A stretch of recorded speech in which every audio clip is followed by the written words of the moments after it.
Shalom. Selamat hari Minggu, selamat sore Bapak Ibu Saudara yang dikasihi oleh Tuhan Yesus Kristus. Di tengah teriknya panas, cuaca yang panas, kita tetap bisa bersyukur kepada Tuhan, kita bisa beribadah kepada Tuhan. Nampaknya hari ini cuaca panas, sebenarnya panasnya sudah sedikit beda, membuat kita sedikit gerah. Tapi kita percaya adalah anugerah Allah bagi kita semua. Tuhan yang memberikan cuaca panas, hujan, dan sebagainya. Tidak ada yang salah di dalam rancangan dan rencana Allah bagi kita semua. Kesempatan hari ini kita akan merenungkan satu bagian firman Allah yang terambil dari kitab Roma pasal yang ke-6, ayat yang pertama sampai ayat yang ke-14. Roma pasal 6 ayat pertama sampai ayat yang ke-14. Kita akan membaca secara bergantian. Saya membaca ayat 1, Bapak Ibu Saudara membaca ayat 2, demikian seterusnya sampai ayat yang ke-14. Demikian firman Allah. Jika demikian, apakah yang hendak kita katakan? Bolehkah kita bertekun dalam dosa supaya semakin bertambah kasih karunia itu? Sekali-kali tidak. Bukankah kita telah mati bagi dosa? Bagaimanakah kita masih dapat hidup di dalamnya? Atau tidak tahukah kamu bahwa kita semua yang telah dibaptis dalam Kristus telah dibaptis dalam kematiannya? Dengan demikian kita telah dikuburkan bersama-sama dengan Dia oleh baptisan dalam kematian, supaya sama seperti Kristus telah dibangkitkan dari antara orang mati oleh kemuliaan Bapa, demikian juga kita akan hidup dalam hidup yang baru. Sebab jika kita telah menjadi satu dengan apa yang sama dengan kematiannya, kita juga akan menjadi satu dengan apa yang sama dengan kebangkitannya. Karena kita tahu bahwa manusia lama kita telah perlu disalibkan, supaya tubuh dosa kita hilang kuasanya, agar jangan kita menambahkan diri lagi kepada dosa. Sebab siapa yang telah mati, ia telah bebas dari dosa. Jadi jika kita telah mati dengan Kristus, kita percaya bahwa kita akan hidup juga dengan Dia. Karena kita tahu bahwa Kristus sesudah ia bangkit dari antara orang mati, tidak mati lagi, maut tidak berkuasa lagi atas dia. Sebab kematiannya adalah kematian terhadap dosa, satu kali dan untuk selama-lamanya, dan kehidupannya adalah kehidupan bagi Allah. Demikianlah hendaknya kamu memandangnya, bahwa kamu telah mati bagi dosa, tetapi kamu hidup bagi Allah dalam Kristus Yesus. Sebab itu hendaklah dosa jangan berkuasa lagi dalam tubuhmu yang fana, supaya kamu jangan lagi menuruti keinginannya. Dan janganlah kamu menyerahkan anggota-anggota tubuhmu kepada dosa untuk dipakai sebagai senjata kelaliman, tetapi serahkanlah dirimu kepada Allah sebagai orang-orang yang dahulu mati, tetapi yang sekarang hidup, dan serahkanlah anggota-anggota tubuhmu kepada Allah untuk menjadi senjata-senjata kebenaran. Sama-sama 1, 2, 3. Sebab kamu tidak akan dikuasai lagi oleh dosa, karena kamu tidak berada di bawah hukum Taurat, tetapi di bawah kasih karunia Allah. Berbahagialah setiap kita yang membaca, merenungkan, memelihara kebenaran firman Tuhan di dalam kehidupan kita hari lepas hari. Bapak Ibu Saudara-saudara yang dikasihi oleh Tuhan kita Yesus Kristus, hidup bagi Kristus. Beberapa minggu lalu, hari Jumat, kita merayakan mengingat akan penderitaan Kristus, kematian Kristus. Hari Minggu kita mengingat akan peristiwa kebangkitan Kristus. Oleh sebab itu, maka bagaimana kita hidup sebagai orang yang percaya, yang tentunya mesti memahami bagaimana kehidupan kita sebagai umat Tuhan, hidup kita sebagai anak-anak Allah. Tidak banyak, walaupun ada tentu, ya mungkin tidak di sini. Ada orang-orang Kristen yang betul-betul mengalami kegagalan fatal di dalam memahami, menghidupi kehidupan keberimanan mereka yang mereka tunjukkan, yang mereka nyatakan di atas panggung dunia dalam kehidupan sehari-hari mereka. Bagaimana tidak? Kadangkala kita bingung. Katanya orang Kristen, tetapi kehidupannya tidak mencerminkan kehidupan seorang Kristen. Katanya anak-anak Allah, katanya orang percaya, katanya pengikut Kristus, katanya pengurus jemaat, katanya hamba Tuhan, katanya pendeta. Kadangkala kita dibingungkan dengan hal-hal yang demikian, tetapi kehidupannya justru tidak mendemonstrasikan akan kasih Allah, akan kebaikan Tuhan, akan cinta kasih Tuhan di dalam kehidupan mereka. Karena itu betul apa yang dikatakan oleh seorang bernama John Stott ketika ia mengutip tulisan dari seorang bernama J.I. Packer, bahwa gereja sekarang luasnya begitu luar biasa. Luas gereja begitu luar biasa, tetapi kedalaman gereja begitu dalam. Kalau diukur keluasan gereja, kata J.I. Packer yang dikutip oleh John Stott, wah gereja itu begitu luas, semakin luas.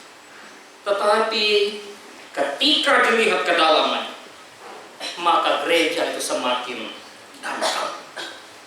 Bapak ibu saudara-saudara yang terkasih di dalam nama Tuhan Yesus Kristus, kehidupan kekristenan, kehidupan orang percaya, kalau kita membaca Alkitab, apalagi tulisan para rasul, adalah suatu keniscayaan ketika kehidupan orang-orang kudus, kehidupan orang-orang percaya, kehidupan gereja Tuhan yang keluar dari kesusahan, bahwa mereka keluar dari kesulitan yang besar.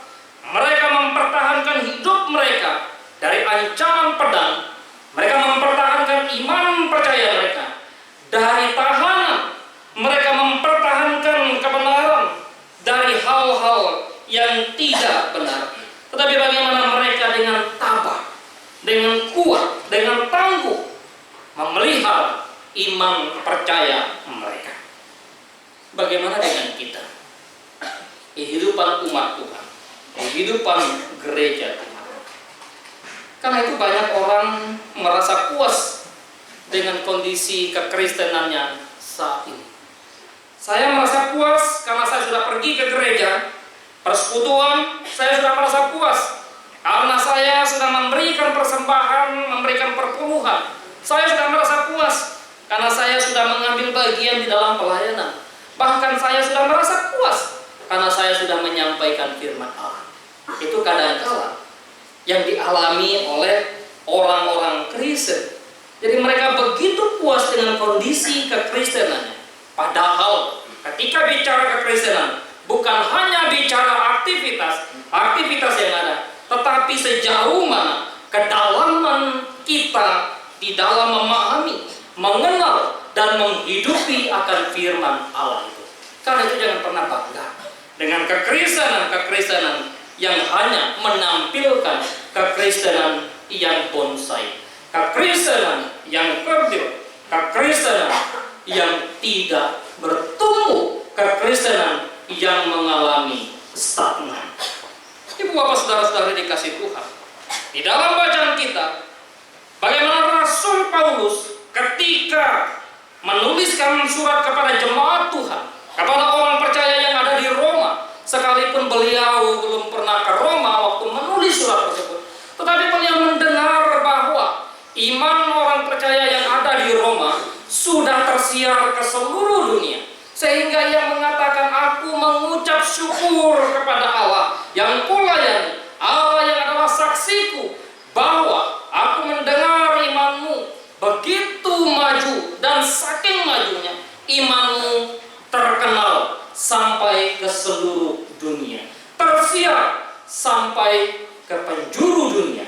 Sehingga itu satu kebanggaan, satu sukacita sendiri bagi Paulus sebagai seorang rasul. Tetapi di sisi lain, bagaimana kehidupan umat Tuhan yang ada di Roma, bahwa mereka belum bertumbuh dalam iman. Mereka masih mempertanyakan bagaimana kehidupan kekristenan kita, kehidupan kita yang sudah percaya kepada Kristus.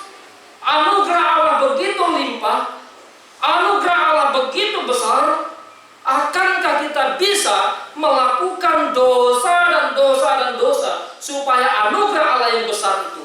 semakin besar dan dinyatakan kepada kita.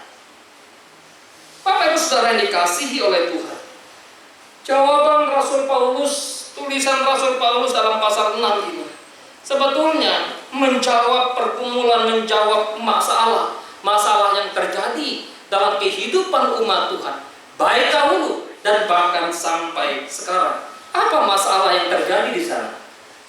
Akar masalahnya sangat jelas ketika membaca secara detail surat Roma. Paulus membicarakan tentang bagaimana banyaknya ragam penyembahan yang dilakukan oleh manusia.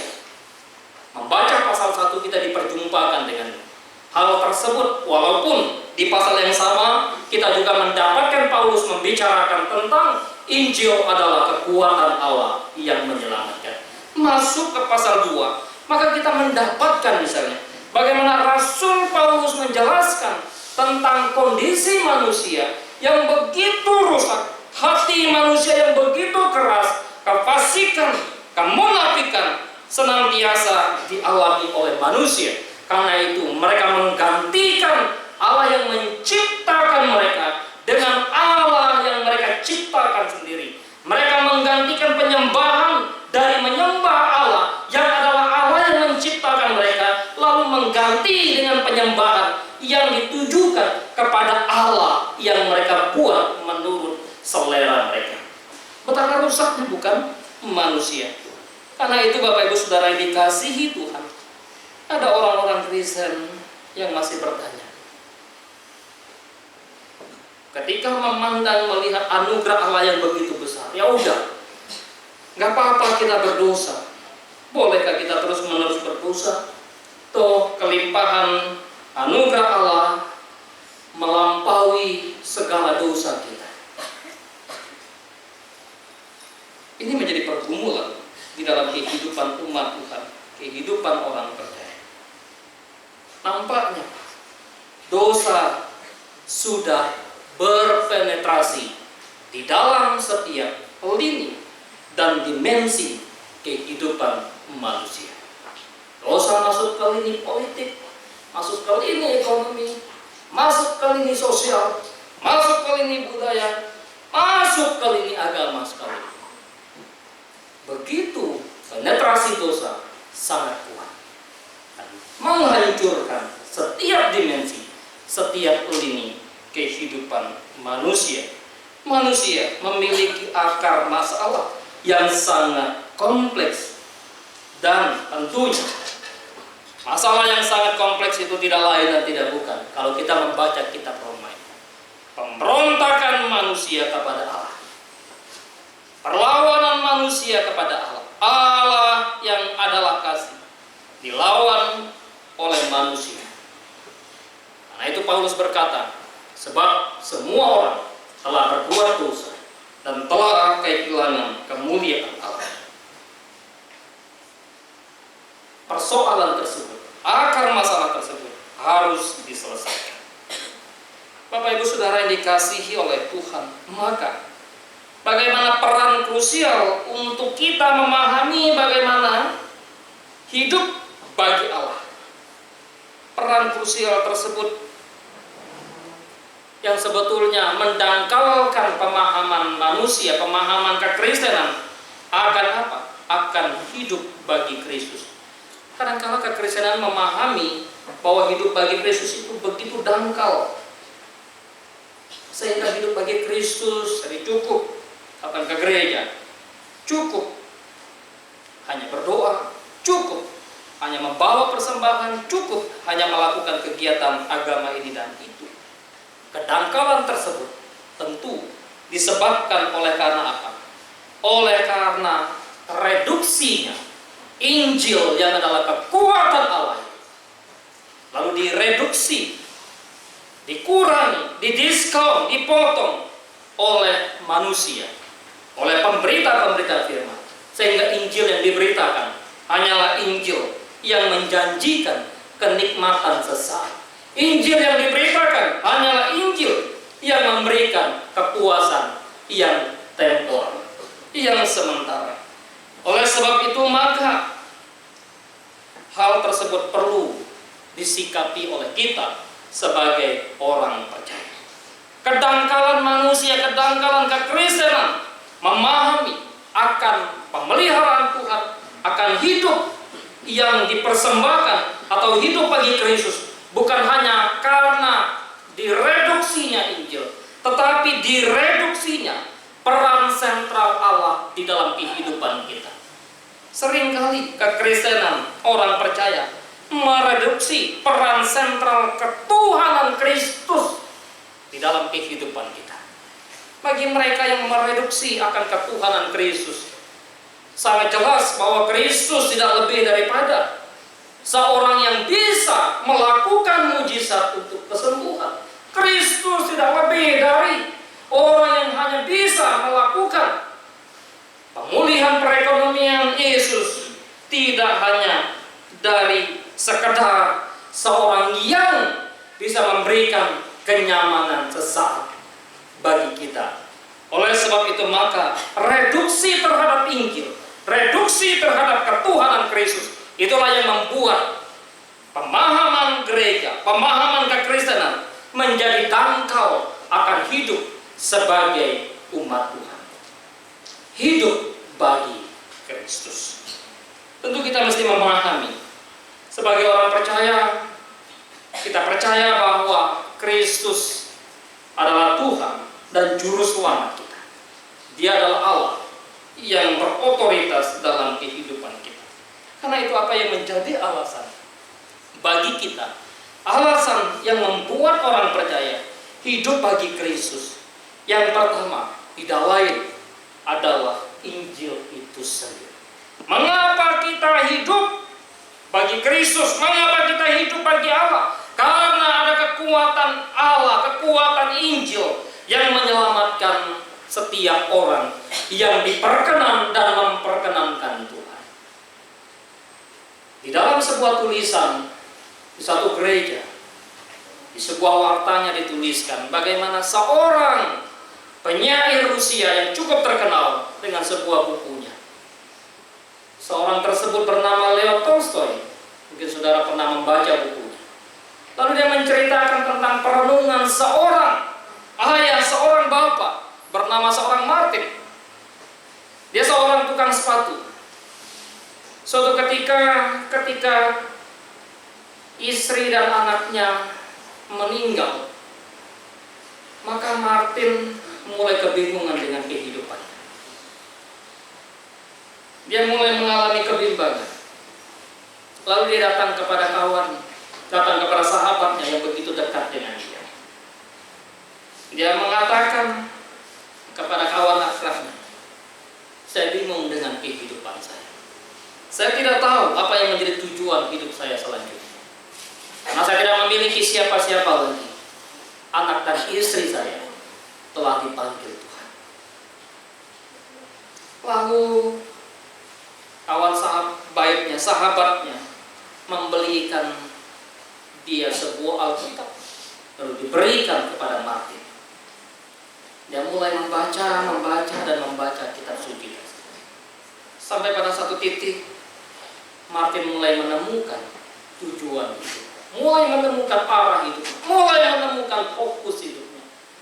Dia menyadari bahwa hidupnya bukanlah hidup yang sia-sia. Hidupnya bukanlah hidup yang hampa, hidupnya bukanlah hidup yang tidak berguna. Hidupnya adalah hidup bagi Tuhan.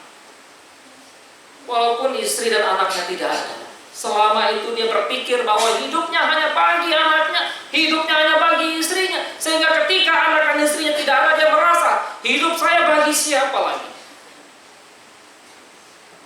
Tapi dia membaca, merenungkan, mendalami kitab suci yang diberikan oleh sahabat.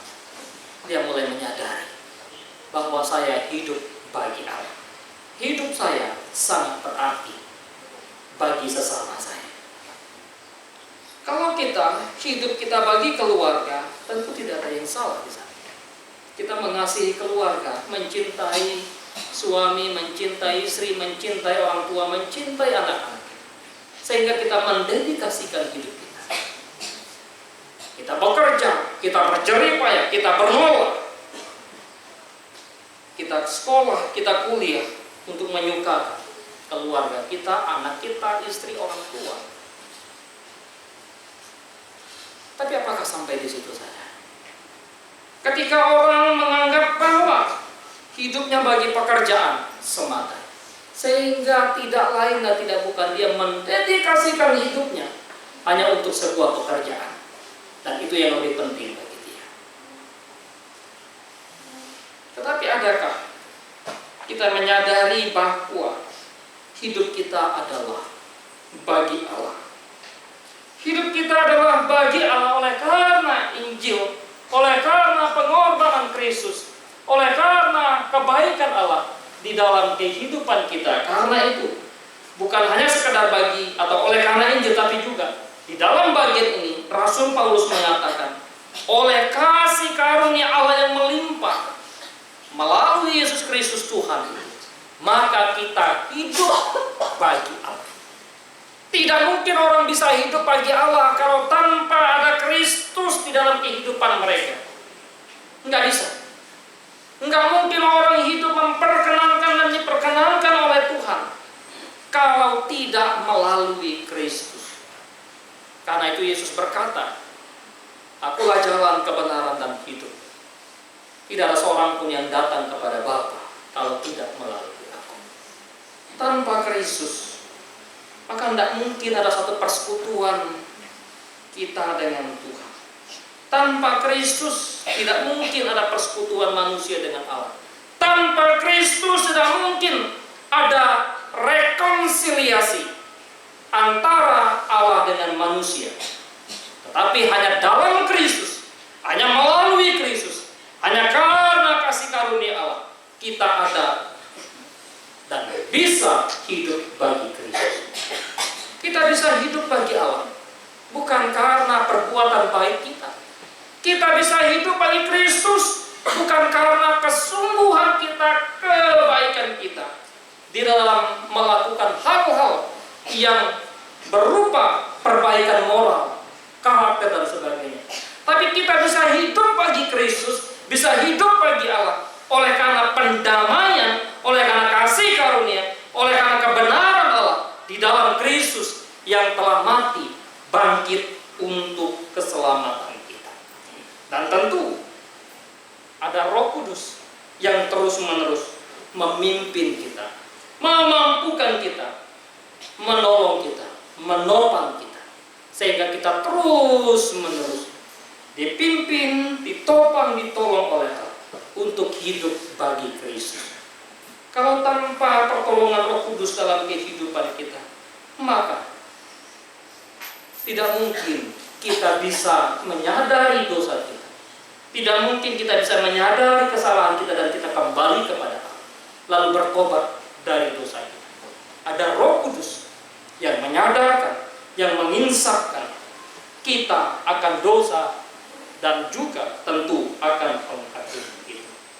Paulus di dalam kitab Roma, beliau mengatakan tentang kasih karunia Allah yang begitu luar biasa, bahwa Allah menyatakan kasih kepada kita, bahwa kita masih menjadi pendosa, atau ketika kita menjadi pendosa, Kristus telah mati untuk kita.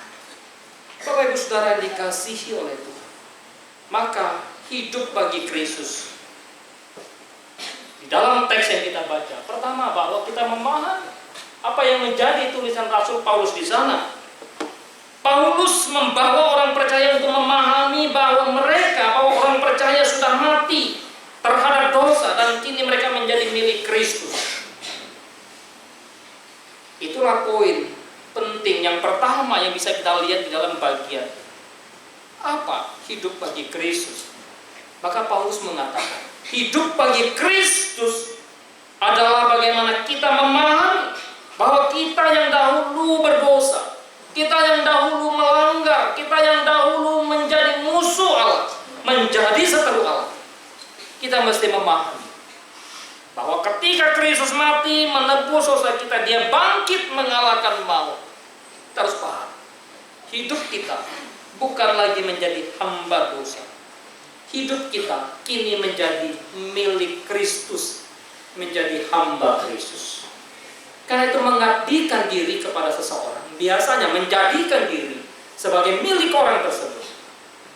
Ketika seorang perempuan berusaha untuk menjadikan diri mengabdi kepada sang suami, tentu saja dia menjadikan dirinya milik sang suami. Ketika sang laki-laki, ketika pria mengabdikan diri kepada sang perempuan atau kepada istri dan menjadi milik sang istri, maka dia adalah milik istri tersebut. Sehingga konsep hidup menjadi atau hidup bagi Kristus mesti kita pahami bahwa hidup kita adalah milik Kristus. Hidup kita adalah kepunyaan Kristus, bukan kepunyaan kita, bukan kepunyaan orang tua kita, bukan kepunyaan anak-anak kita, tapi kepunyaan Kristus. Kita hanyalah sebagai tempat Allah menitipkan sementara seorang akan yang lain, tapi Allah lah yang memiliki. Bukan berarti ya kamu bukan milikku, kamu milik Kristus maka aku tidak bertanggung jawab dengan kamu, bukan seperti demikian. Kita memahami ketika Kristus mempercayakan orang untuk kita, untuk ada di sekitar kita, maka kita memahami bahwa tanggung jawab itu ada. Kita menjadi milik Kristus, sehingga di dalam bagian ini sangat jelas apa yang Paulus sampaikan.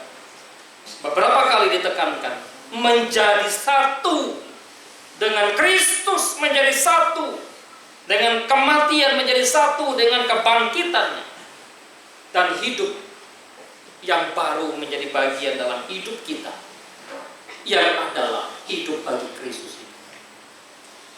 Karena itu jangan lagi hidup sama seperti sebelumnya. Jangan lagi sama seperti sebelum kita mengenal Tuhan. Kalau kita belum mengenal Tuhan, belum percaya kepada Kristus, belum hidup dalam Kristus, seperti apa hidup kita? Maka setelah kita hidup dalam Kristus, menjadi milik Kristus, harusnya ada satu transformasi, adanya suatu perubahan di dalam diri kita. Dan perubahan itu harus dimulai dari perubahan hati. Perubahan hidup bagi Kristus bukan hanya menyangkut hal-hal etis, bukan hanya menyangkut hal-hal moral. Karena kalau hanya berbicara hal-hal etis, hal-hal moral, maka agama, kepercayaan yang lain itu membicarakan. Tetapi perubahan harus dimulai dari satu pembaharuan hidup, yaitu pertobatan dari dosa kita. Hidup bagi Allah. Bapak Ibu Saudara yang dikasihi oleh Tuhan kita Yesus Kristus, dalam bagian ini juga kita melihat hal yang kedua, yaitu hidup bagi Kristus. Seperti apa hidup bagi Kristus? Maka hidup bagi Kristus yang harus kita pikirkan, yang harus kita renungkan juga. Paulus menekankan bahwa kita sebagai anak-anak Allah, sebagai milik Kristus, kepunyaan Kristus, kita harus menyerahkan seluruh anggota tubuh kita, menyerahkan atau mempersembahkan diri kepada Tuhan. Karena itu tidak bisa engkau dan saya mengklaim dari anggota tubuh kita ini adalah totalitas milik kita, tapi itu milik Kristus. Kalau Kristus mengatakan hidupmu adalah milikku, maka kita harus menyadari hidupku adalah milik Kristus. Tanganku milik Kristus, kakiku milik Kristus, mataku milik Kristus, mulutku milik Kristus. Karena itu jangan menggunakan seluruh anggota tubuh kita untuk melayani dosa, tapi gunakan seluruh anggota tubuh kita untuk menjadi senjata kebenaran bagi Allah. Pergunakan tangan yang Tuhan sudah tebus, kaki yang Tuhan sudah tebus, mata yang Tuhan sudah tebus, telinga yang Tuhan sudah tebus, hidup yang Tuhan sudah tebus, untuk menjadi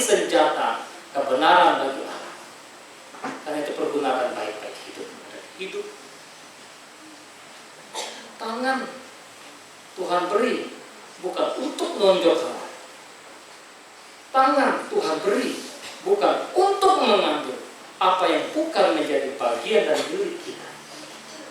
Kaki Tuhan beri bukan untuk melangkah menuju kepada jalan dosa. Mata Tuhan beri bukan untuk melihat hal-hal yang membawa kita kepada kejatuhan di dalam dosa. Mulut Tuhan berikan bukan untuk membuli, bukan untuk mengutuk, tapi untuk memberkati. Oleh sebab itu Bapak Ibu Saudara-saudara yang dikasihi Tuhan, maka Paulus di dalam pasal yang ke-12, berdasarkan kemurahan Allah, berdasarkan kasih karunia Tuhan, oleh karena kemurahan aku memerintahkan kepada, aku mengatakan kepada Paulus berkata, persembahkanlah hidupmu sebagai persembahan yang kudus, yang berkenan kepada Allah, yang benar, yang memuliakan Tuhan. Ketika kami masih pelayanan di Jakarta, waktu saya membesuk salah seorang jemaat di rumah sakit, lalu saya sempat ke kamar yang berbeda, melihat di samping seorang anak muda yang tinggal tulang dibalut oleh kulit, ditunggu oleh seorang ayahnya yang begitu sedih menyaksikan anak. Saya katakan kepada ayah, sakit apa anak Bapak? Dia mengatakan dengan sedih, anak saya ini sudah saya peringatkan berkali-kali. Anak saya ini sudah saya bawa untuk direhabilitasi, tapi dia tidak pernah mau mendengar. Dia masuk dalam pergaulan bebas, menggunakan obat-obat terlarang, mempergunakan anggota tubuhnya, bahkan maaf saja alat kelaminnya untuk diserahkan kepada siapapun. Sampai pada akhirnya dia hanya bisa menyesal di pembaringan di rumah sakit. Masih muda, harusnya masih punya masa depan, harusnya masih punya harapan. Tapi apa yang terjadi? Ketika tidak mempergunakan hidup dengan sungguh-sungguh dan bertanggung jawab atas Allah, penyesalan akan datang. Karena itu, hai anak-anak muda, hai siswa-siswi dan mahasiswa-mahasiswa, hidupmu masih panjang juga, bukan? Pergunakan anggota tubuhmu dengan baik.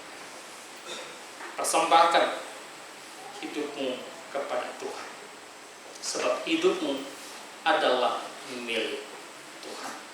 Orang yang mempersembahkan hidupnya, mempersembahkan tubuhnya kepada Allah, tentu ketika mereka mempersembahkan tersebut, mereka menyadari bahwa Allah yang memberi sesuatu kepada mereka. Dan ketika mereka mempersembahkan kembali kepada Allah, milik Allah yang hanya dipercayakan, itu milik Allah, dan kita persembahkan, kita kembalikan kepada Allah.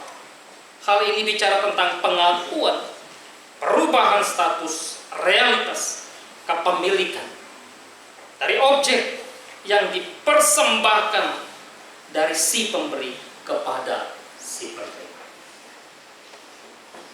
Maka mereka yang menyadari betapa penting, berartinya mempersembahkan kehidupan mereka kepada Tuhan, menyerahkan seluruh anggota tubuh kepada Allah, berarti berikhtiar bahwa Allah kini menjadi pemilik, Allah kini menjadi sang Tuan yang memiliki, yang berkuasa, berdaulat atas diri kita secara total. Itulah kepemilikan Tuhan. Itulah hidup kita bagi Allah, hidup kita bagi Kristus. Dan pada akhirnya, jika kita memahami, mengerti penebusan, pengampunan dosa yang melimpah, yang begitu luar biasa, yang sudah diberikan, dan kita menyadari apa yang kita terima, maka penyerahan diri akan meluap, menyembur keluar dari diri dengan sukacita, dengan sukarela. Inilah hidup bagi Kristus, di mana kita menjadi milik Kristus, mempersembahkan diri kita kepada Kristus karena kemurahan Allah, karena cinta kasih Tuhan di dalam kehidupan kita. Hidupmu milik Kristus, hidupku milik Kristus, hidup kita milik Kristus, karena telah ditebus, dibayar lunas oleh darah Kristus. Sehingga Kristus berkata, kamu adalah milikku dan akulah yang menjadi Tuhan atas hidupmu. Engkau adalah hambaku, maka engkau harus taat kepadaku. Engkau harus melakukan segala kehendak. Maka dalam bagian ini Paulus mengatakan, sebagaimana Kristus